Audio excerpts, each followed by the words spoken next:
This is Sportsline.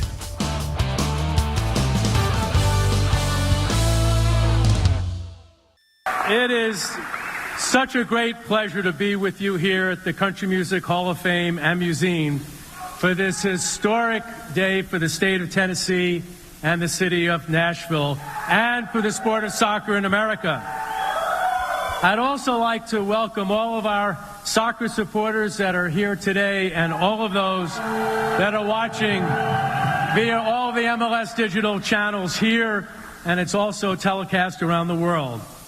The success of our league, which has continued to soar over the last decade, is driven by innovative and dedicated ownership, by world-class soccer stadiums, by visionary management, and culturally diverse communities with a true passion for the game.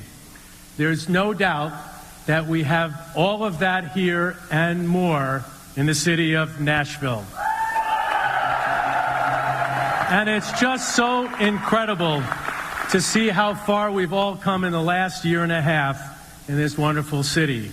Going back to the day that Bill Haggerty and Will Alexander came up to our offices in New York in the summer of 2016 to share his city's view, his goal, for what it will take to bring MLS to Nashville. And you know, I think as Taylor mentioned, and I could be candid about this, Nashville was not on our radar screen at the time, but one of the things that we take pride in is being open to any discussion that will lead to growing the game in North America. And as we started to learn more, we became not only intrigued, but really excited about this city, its passion for sports and for culture, its great ability to forge strong and meaningful public-private partnerships, and by its can-do approach to coming together as a city with all of its citizens to provide real value and opportunity to everybody that lives here in the region. There's no doubt, and everybody in our country knows this, that Nashville is a city on the rise. You know that. And the story was the same with everybody that we met with. This is a great city. We work together. People love living here. They love working here. We get things done. And we promised you, they said at the time, that Nashville would be a great MLS market. So, what does that mean? It means that I'm here today to announce that Nashville will be Major League Soccer's 24th team. And I want to invite Jon.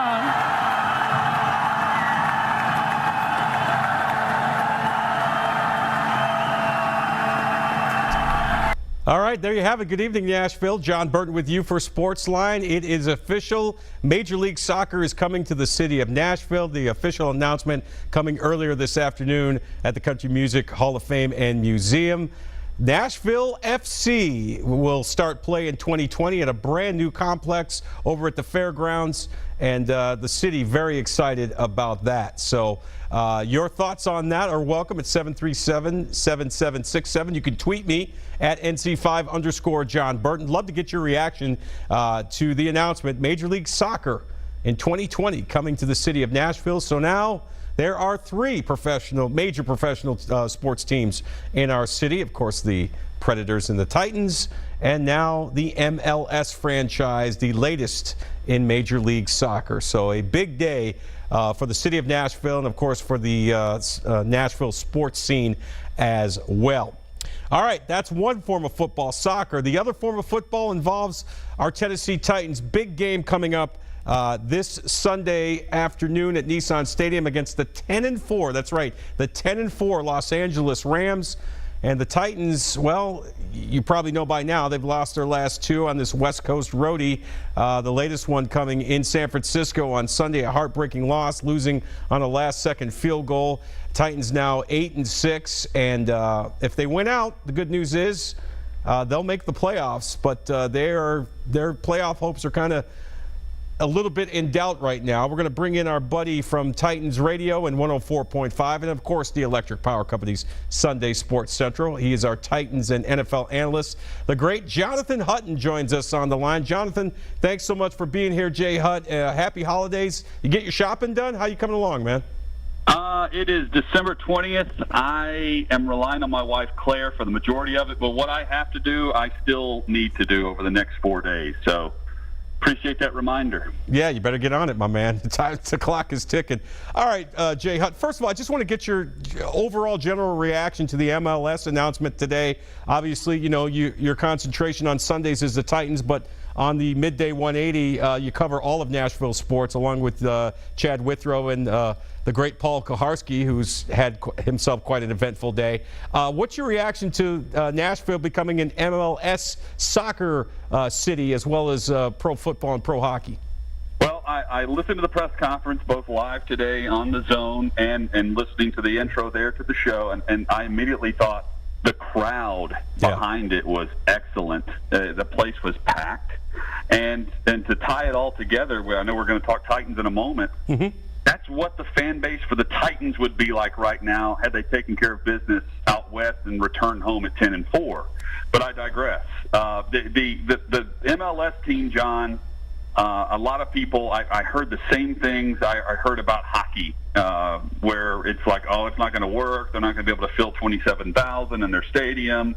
I don't like the location out in the fairgrounds, blah, blah, blah. It's going to work. To me, it's going to be a home run for them because even with hockey, the Predators did such a wonderful job of teaching the game to the new fans. And in this day and age, most kids in this area, in the Middle Tennessee area, in Tennessee, in everywhere, they're playing soccer. I played soccer in kindergarten and first grade. So the kids that come to the games are already going to know the basics. And from that standpoint, you build generations of fans. The parents should be involved because the kids are going to be interested in going to the games. And the core fan base of soccer fans, just during the World Cup here locally and covering events at different bars and venues downtown, certainly what has gone on at Nissan Stadium throughout qualifying events, there is a fervor for the sport of soccer in this city. And I think that's only going to grow with Major League Soccer being here now, because now the fans here have something to latch on to and make it their own. That's very well put, Jay Hutt. You know, it's funny. I mean, you're Middle Tennessee born and raised. You're from just down the road in Murfreesboro. You talked about, you know, what things were like when you were a kid. You ever in your wildest dreams would think that Nashville and Middle Tennessee would be the home of so many major professional sports teams when you were growing up?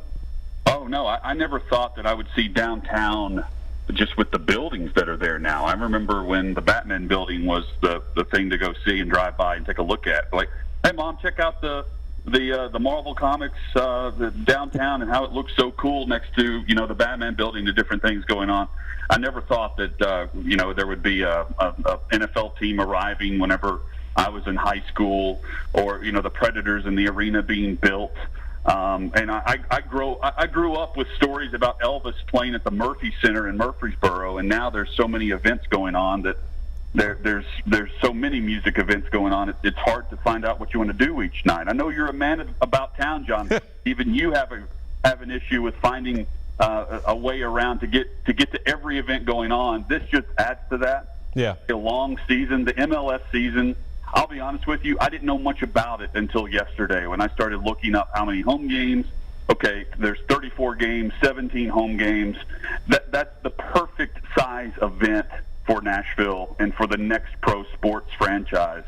It's a long season. I think it runs from, April to December or April to November. It's really long. It's kind of like NASCAR in a sense. Yeah, but I think given the right circumstances and with the fan base getting behind it, I think there's something to build. And look, it's not like it starts tomorrow.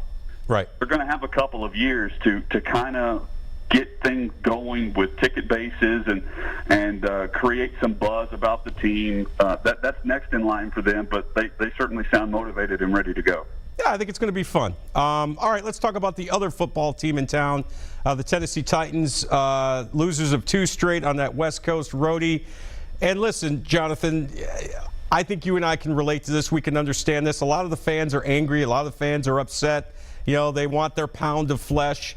But the bottom line is, if this team wins out, they can go to the playoffs. And I understand that, you know, most thought they could win the division. I know you and I thought they could win the division, and they still could conceivably. But what I like about what Malarkey said today at practice, which was a very eventful practice, as you know, the fact that he said, look, our guys aren't listening to the outside noise. You know, we're staying focused. And Brian Arakpo said the same thing. We're just as frustrated as everybody, but I think people need to kind of stick with the big picture here. There's still an opportunity for this team to get to the postseason, you know? The big picture, I agree with you. Now, the big picture, I mean, it could be this week. They can actually clinch a playoff berth. Right. With a victory over the Rams and the Ravens and the Bills losing games. Now, I think you look at the Bills matchup to the Patriots, you think, okay, that could happen. But I don't see the Ravens losing to the Colts. I've seen crazier things, but I don't see that happening. And, oh, by the way, the Titans have to beat a 10-win team with the Rams that are poised and playing top-notch football right now. Just went and posted 40 up in Seattle at Seattle, which is tough to do. With the way they've been playing, John, and especially on offense, I think that's what makes fans turn their heads a bit and think, this doesn't look like an AFC South contender. It looks more like an 8-8 team. And the team that was winning close games is now losing close games, and they're losing close games to teams we were circling on the calendar as victories with the Arizona Cardinals and the San Francisco 49ers. And now to just get into the postseason, you've got to take care of business against two quality teams in LA and Jacksonville. With that being said, it starts with the quarterback, Marcus Mariota. This is one of those games, and I think you'll agree, regardless of circumstance and how difficult it may be, this is one of those games where a franchise quarterback needs to go play his best game. Agreed. And that's what Marcus will need to do on Sunday against a very stout defense that starts up front with Aaron Donald. But it's going to be Marcus Mariota and this offense are going to have to put up points. They're not going to win this game 20-17. They're going to have to keep pace with LA, which for a Titans defense that could be down a couple of defensive backs by Sunday. Yeah, you know, and the Titans right now are third against the run, I believe, which is great. But you know what? They got Todd Gurley coming in and a very motivated LA Rams offensive line at all. I mean, that's going to be what you talk about, one of the major keys for the Titans defense and the Titans as a whole this week. They've got to keep Todd Gurley from wrecking this game. Yeah, 1,800 total yards. He's big, but he also has very quick feet when you watch him run. And the thing about him this year, and just I've watched 3 games from the Rams so far, and watching them, they get him in space, but also he creates a lot of his runs. I mean, sometimes you look up and you're like, okay, that's bottled up, and he still gets 3 or 4 yards. Right. The run that should be stopped at the line of scrimmage, if not for a loss. He's having a fantastic year. And with some of the injuries around the league, I think towards the end of the season right now, and as we move toward Week 17, I think a lot of national people will start mentioning him for MVP. I don't think he gets there, but I think they start mentioning him in the conversation. That's how good of a year he's had. He's back to rookie form of Todd Gurley, who is just the guy who is just week in and week out consistently very, very good. And they're also putting Jared Goff in spots, for him to get receivers in space and use him to the best of what he can do. Yeah, I wanted to ask you about Jared Goff. I mean, a lot of people last year were basically using the B word on this guy. Fisher's gone. Sean McDermott comes in. And next thing you know, this guy's playing lights-out ball. Now, he's getting a lot of help from a good running game. And like you said, the offensive coordinator and head coach are putting him in positions to be successful. But he's still got to execute, and he's doing that. This is an offense, John, that starts with the run. That's why you hit on it first. But Goff is getting great play from some of his receiving options, the passing offense. They gashed Seattle last week. After the running game got going, the passing offense went to work with that punishing run game to benefit what they're doing. Goff last week doesn't have to air it out. He only finished with 120 yards, but he's 14 of 21. He threw for a touchdown. He doesn't throw many picks. He has the same amount of picks as he did last year, this year, but he has 4 or 5 times the amount of touchdown passes. He's been much more efficient. They don't ask him to do very much. In fact, I've been told we'll see offensive sets where he will come to the line of scrimmage in a sugar huddle, and it'll be very similar to college football. He'll look to the sideline, and Sean McVay will signal in a play based on what he sees from the defense, and that's the play they'll go with. So McVay is helping him out a ton, but give Goff credit. His focus from last year to this year, he didn't listen to a lot of the outside noise. He had a coaching change, he had a coordinator change, and he's really benefited from it. And they've also added weapons around him at receiver. Sammy Watkins is one of them. They have other weapons as well. But it starts with the run game. And, again, I mentioned the 1,800 all-purpose yards for Todd Gurley. They get him involved in the passing game a lot. Yeah, I think I said Sean McDermott. I meant to say Sean McVay. All right, finally, Jonathan, and we're talking with Jonathan Hutton from Titans Radio on 104.5 The Zone. You can catch him weekdays on the midday 180 on The Zone, noon to 3. Jonathan, Pro Bowl selections came out last night. Brett Kern, the punter, Jarrell Casey, defensive tackle, and Taylor Lewan, left tackle, offensive tackle. They go. A lot of alternates among the two-tone blue. I thought there were two snubs, though. Number 1, Delaney Walker, and number 2, certainly Wesley Woodyard. And I think you could throw Kevin Byard in there, too. Yeah, I agree with you. Start with Woodyard because I think he's been the best of everyone that you mentioned. Woodyard has had a tremendous year. And I think a lot of people view him at this point in his career in year 10 as a special teams captain, and they look at him as that. But he's been so much more to this team than just a package player, a sub-package player for this defense. He's, in some cases, a 3-down linebacker, and he's won football games for them. I go back to the Monday night game at Nissan Stadium as a prime example of bringing down Jacoby Brissett on 4th down. Right. Ravens game, too, that big stop on 4th down that he made on the Flacco sneak. Yeah, exactly. Yeah. Those plays went unnoticed across the league, but those were individual plays of his film study and the type of consistency he's had this year. I can't argue with the 3 Pro Bowlers of Lewan, Casey, and Brett Kern, who's been fantastic this year. But especially for me, I thought Woodyard and Byard truly deserved it. Byard has been the go-to playmaker. You know, the defense has been but don't break throughout the year, and we mentioned some of the close victories that the Titans were getting midway through the season, due in large part to what Kevin Byard was doing in the secondary. He went through a stretch there where he was fantastic. He's been solid all year. I expected Byard to get in, and he probably will eventually as an alternate. But for Wesley Woodyard not to even be an alternate, that's very disappointing. No question about it. You never disappoint us, though, Jay Hutt. Thanks so much for jumping on, and happy holidays. And get going, will you? You got some shopping to do, bro. I know. You know who never disappoints John besides, of course, Jon Burton? Cam Newton. Yes, Cam. Gets it done. They are my sleeper Super Bowl pick coming out of the NFC because of Cam.